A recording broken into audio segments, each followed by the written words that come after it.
Let me ask you, what makes a Gundam a Gundam? It's a loaded question. Ask any fan and be prepared for a lengthy monologue. With such a large history taking place in many universes, it's not the easiest question to answer. While there's a lot of sci-fi hoopla behind this, let's focus on visuals. What visually makes a Gundam a Gundam? Its humanoid appearance? Their color scheme? Yeah, some outliers here and there, but a feature found in nearly every Gundam, be from whatever universe, whatever time period, is the iconic mark that even non-Gundam fans can recognize, and that's the V-fin, the symbol of Gundam. A simple V found on the forehead. This comes in many shapes and sizes, but still keeps the original vibe. It's a marker that symbolizes not only a Gundam, but an opponent character, a special machine, and it means many things depending the series. But let's go to the start, where it all began, the original 1979 run of Mobile Suit Gundam. The year is Universal Century 0079. Humanity is at war, the Earth Federation versus Side 3, the Principality of Zeon, a war which would be dubbed the 1-Year War. A short time that felt like an eternity, where every few steps a new horrific atrocity would be committed, where an uncountable number of innocent lives would meet their end, a period where you lose count on the war crimes committed. Anywho, cutting to the chase, a massive sway for Zeon during the war was the introduction of a brand new war machine, the Mobile Suit. This stomped out the Federation badly, so they made their own, Operation V, Project Victory. The introduction of 3 mobile suits, the gun cannon, gun tank, and the highlights, the Gundam. Here is the first V-fin. On the Gundam's head is a white V. Now you might be asking, Sloth, what does this doohickey, do? Well, it's a communication antenna. It's so the Gundam can holler at its boys. Due to Minovsky interfering with practically everything, a large antenna on a mobile suit is needed and vital for combat. It's so commander or specialized units can make sure messages get back to others and to base. On the other side, Zeon also has large antennas on certain machines with their commander fin, with commander units having a commander fin on their head. Cool, right? And that wraps up the Gundam. Pretty simple concept. However, there's still more, but before we move forward, let's move back. Where does this concept come from?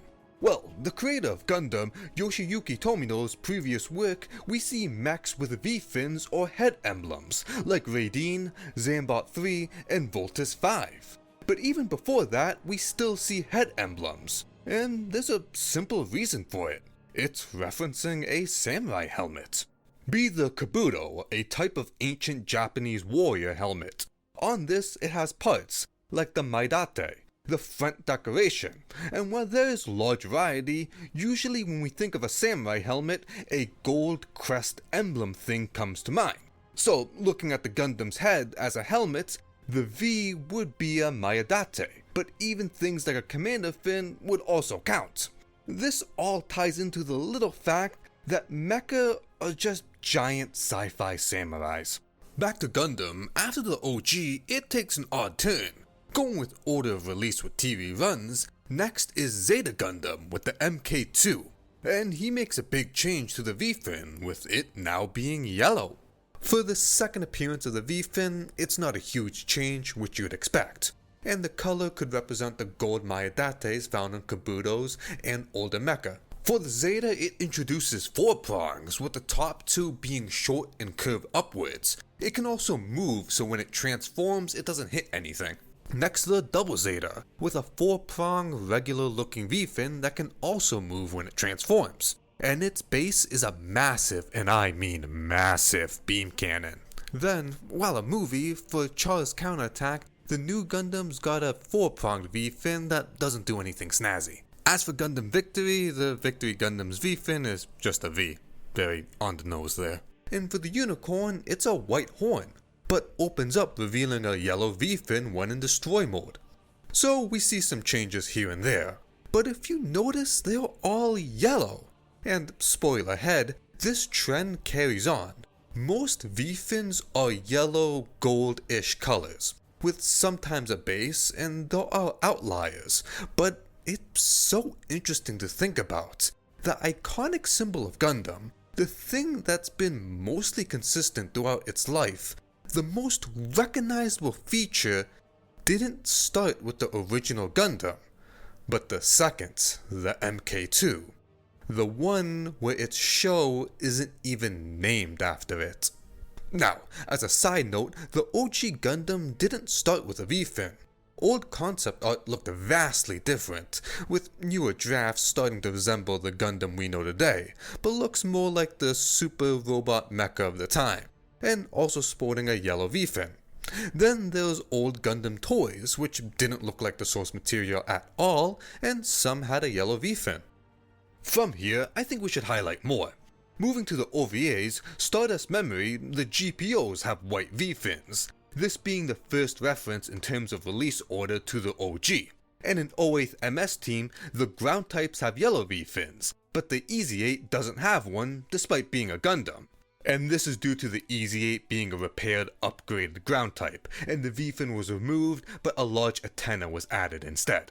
Jumping to Gundam's alternate universes, the first is G Gundam, where we have yellow V-fins. The Shining, God, Shuffle Alliance all have them, but the Shining's face does open up, giving him a Shogun-style helmet looking beautiful. Sadly, this doesn't carry over to the God. In this universe, everyone is a Gundam because of reasons, and nearly everyone has a yellow V-fin. Even the horse has one. Well, it's a horn, but still yellow, so half there. But two highlights is the amazing, loved by all Tequila Gundam, with a green V-fin. Then the Master Gundam with a red one that doesn't stick out but runs along its side horn things.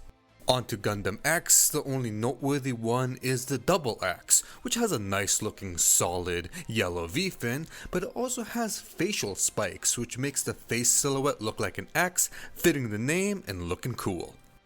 Next up, Gundam Wing, and yep, same deal, everyone is yellow. But the Wing Zero is all yellow with no base and has a cool green thing in the center. Then the Epion, which has one but it's red, fitting the color scheme. Now for some main alternate universe mobile suits without yellow V-fins, we have the Exia of 00 with an all white no base fin. Gundam AGE has two white horns sticking out, acting as the V-fin. Then for an odd one, we have G-Reco, with the G-Self not having a V-fin but forward-pointing horns on its side acting as it. The G-Arcane has a solid grey multi-prong fin, then the G-Lucifer just has a whitish horn in the front. Not the most interesting bunch of V-fins, but like the cast, G-Reco's mobile suits are also weird. For Turn A Gundam, the Turn A doesn't actually have a V-fin. Well, it does have an upside down A on the forehead, which counts as its V-fin, but more importantly, it has a giant white moustache, with a red base acting as a mouthplate. As for the Turn X, it doesn't have a V-fin, or really anything. It has a rather smooth head.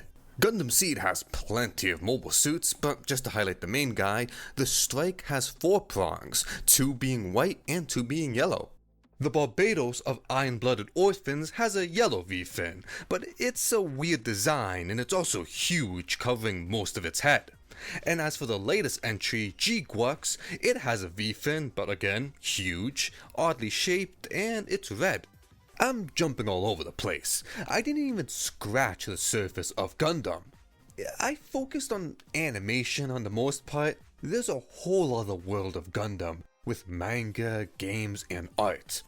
It's just been general stuff. Highlights that I can briefly cover and move on. Because, yeah, most of the time, V-fins are yellow, on the head, and Vs of some sort. But some are white, some look different, and hell, some do shit.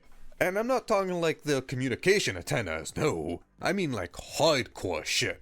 Be like the Tryon 3, which looks sick and can come off and act as a boomerang. Or the Anchor Gundam, which is a spinning saw. Then some are just there to bring the mobile suit together, like the Woundwort being a beautiful piece of art, like a boat's figurehead. Or the Phantom Gundam, When it enters Phantom Light mode, it gets a V-fin on fire. Now, everything I've said so far doesn't even cover the other cool shit on Mobile Suits' heads. Like emblems and V-fins, people like to slap a lot of toys, be incoms, blades, melee weapons, giant cannons.